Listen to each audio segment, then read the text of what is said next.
Good afternoon. Today I'm going to be sharing my persuasive speech. My audience consists of one woman in her mid-30s and two young girls ages 7 and 10. The woman is of Hispanic descent and the two young girls were born here in the United States but of Hispanic parents. The topic of this speech is domestic violence and how it affects children. Also, how we can provide more avenues as a society for women and their children to overcome domestic violence. Today I'm going to be sharing with my audience that there is more we can do as a community to fight against domestic violence.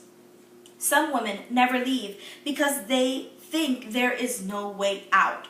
We must create more avenues where God's love can be manifested in such a way that these women and their children's lives are forever changed. Although domestic violence is not a new problem in our society, it is still a major concern. Domestic violence can be experienced by anyone of any social status, any age, any religion, or any race. It's something that can knock on our door and those that we love at any time.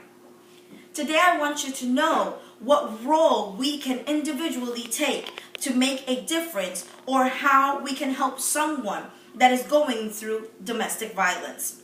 Many people don't intervene because they just think that if the woman wants to leave, she can.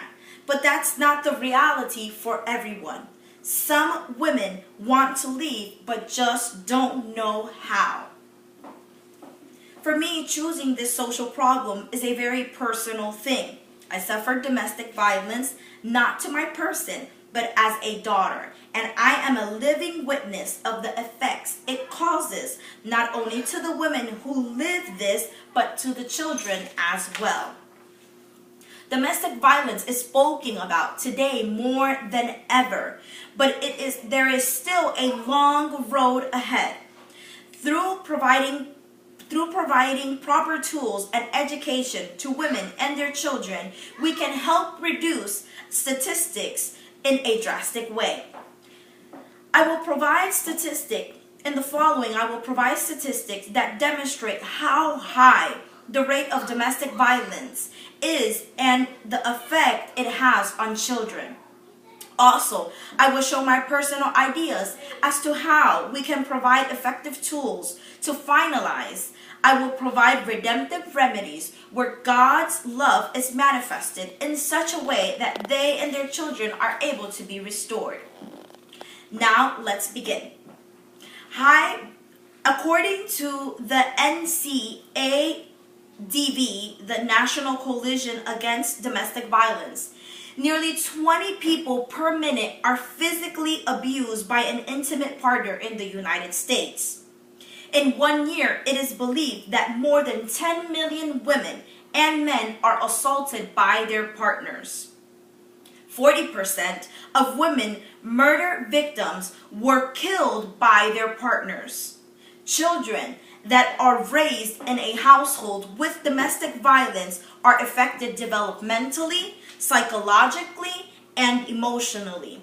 1 in 15 children in a household that are raised in a household where there is domestic violence. We have to speak about this social problem more at schools. Many children feel the need to protect the family, therefore we must provide more guidance. Transitional homes where we prepare women to live on their own, where not only is their immediate need supplied, but that they receive education and preparation so that they can provide for their households on their own when they're out in the world. Many women repeat the cycle of domestic violence, and every relationship that they enter ends, the cycle continues. In these situations, spiritual guidance is key. Churches could also get more involved and provide professional counseling for women and their children.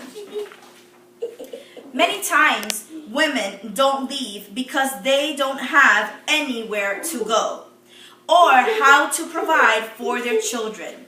A transitional home could be a great redemptive remedy where women could receive education and tools to prepare them to find effective ways to provide for their children. Jesus told his disciples, "For I was hungry and you gave me food. I was thirsty and you gave me to drink. I was a stranger and you took me in." In this chapter, Jesus tells his disciples that because they've done this to someone else, they've also done it unto him. Shelter, food, and professional help could be given to these women. In these values, we will be promoting something that God values.